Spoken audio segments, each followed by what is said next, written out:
தமிழ் திரையுலகின் முன்னணி நடிகையான நயன்தாரா எப்போதும் தனது திரைப்படங்கள் மற்றும் தனிப்பட்ட வாழ்க்கை குறித்து பரபரப்பா சமூக வலைதளங்களில் பேசப்பட்டு வரவர்தான்.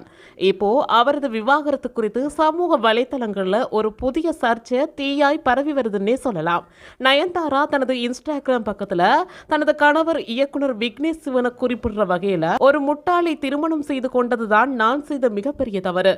உங்கள் கணவர் என்ன செய்தாலும் அதற்கு நீங்கள் தான் பொறுப்பேற்றுக் கொள்ள வேண்டும். ஏனென்றால் நீங்கள் வளர்வது கிடையாது. என்னை தனியாக விட்டு விடுங்கள்.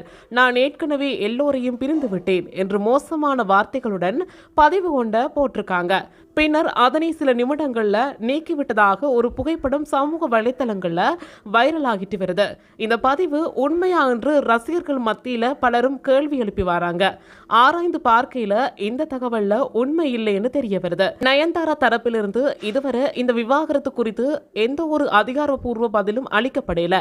இந்த புகைப்படம் மற்றும் அதில் குறிப்பிடப்பட்டவை சமூக ஊடகங்கள்ல வதந்தியா பரவுறதுக்கு வாய்ப்பாக இருக்கலாம் என்று கருதப்படுது. நயன்தாராவும் விக்னேஷ் சிவனும் 2022 காதலிச்சு திருமணம் செய்து கொண்டாங்க. மேலும் அவர்களுக்கு உயிர் மற்றும் உலகம் என்ற 2 மகன்களும் இருக்காங்க. இதற்கு முன்பும் நயன்தாராவின் திருமணம் மற்றும் தனிப்பட்ட வாழ்க்கை குறித்து பல வதந்திகள் பரவி இருக்குது. உதாரணமா 2019 அவருக்கு ஏற்கனவே திருமணமாகி விட்டதாக ஒரு தகவல் பரவிச்சது. ஆனால் அது உறுதிப்படுத்தப்படல. தற்போது இந்த வைரல் பதிவு நயன்தாராவின் ரசிகர்களிடையே குழப்பத்தையும் விவாதத்தையும் தூண்டியிருக்குது.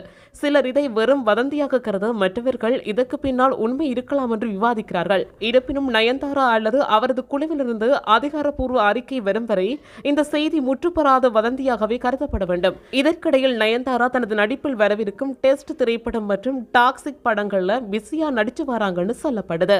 இது போன்ற அப்டேட்ஸை பார்க்கறதுக்கு மறக்காம தமிழ் பிளஸோட இணைஞ்சிருங்க.